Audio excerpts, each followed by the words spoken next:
Moja zgodba v bistvu je zelo komplicirana, ampak čisto na hitro povedan, je pa tako, da sva se z možem lih tak čas 1 leto nazaj razšla in takrat sem jaz padla v totalno depresijo, napade panike imela, skratka, nisem več sploh videla nobenega smisla življenja. No, pa sem pa spoznala Aleksandra in se prijavila tudi na NLP praktik in moram reči, da v bistvu ne samo, da se mi je takoj začelo življenje spreminjati, ker sem začela tehnike uporabljati, celo tako je bilo, da je Aleksander bil tako prijazen, da se je on zavzel za naju dva oziroma da bi pač najin zakon obstal in je bil pripravljen se dobiti z nama obema. V bistvu ne samo pripravljeno, tudi dejansko smo se dobili, no. Tako da eno je, ko eni ponovadi rečejo, ja, bomo, pa ne najdejo časa, pri Aleksandru ni bilo tako, no, on si dejansko vzel čas. Mislim, da smo bili 2 ali 2 uri pa pol tam tako dolg časa. Tako da ja, zdaj NLP praktik, ne bojim se več kač. Iz depresije sem prišla v happy, tako kot me danes vidite. Tako da jaz ga vsakmu toplo priporočam. Zdaj na tržišču jih je ful velik, jaz bi vam res iskreno iz srca priporočila Aleksandra. Pač ne samo zato, ker je meni toliko pomagalo, ampak tudi zaradi tega, ker on dejansko da del srca v to.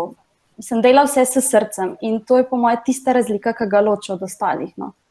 Da se zavzame za vsakega posebej. Tako. To je moje to. Ok, super, hvala lepa. Daj nam mogoče še kakšno, ja, daj nam še kakšno misel, kako zdaj, kakšni so tvoji načrti za prihodnost, oziroma... Velik.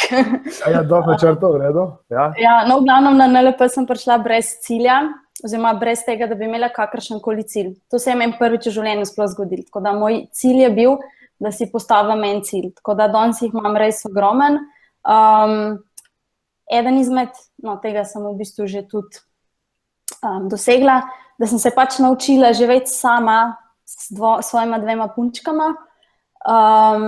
Ena je stara 3 leta, ena pa 1 leto, tako da ni glih najbolj simpel z 2 majhnima punčkama, pa gre.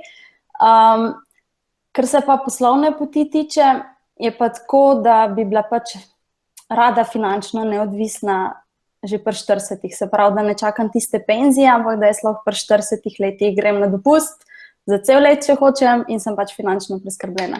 In ker sem se naučila tudi na NLP-ju, je pač pametno postavljati cilje, ne. Tako da to je velik plus, ker pri meni se ni bilo problem toliko postaviti cilja, sem zmeri so bili dosti nerealni, pa da je pač moje zdravje ponavadi trpelo, no. Tako da zdaj sem se navadila, da to ne smeš.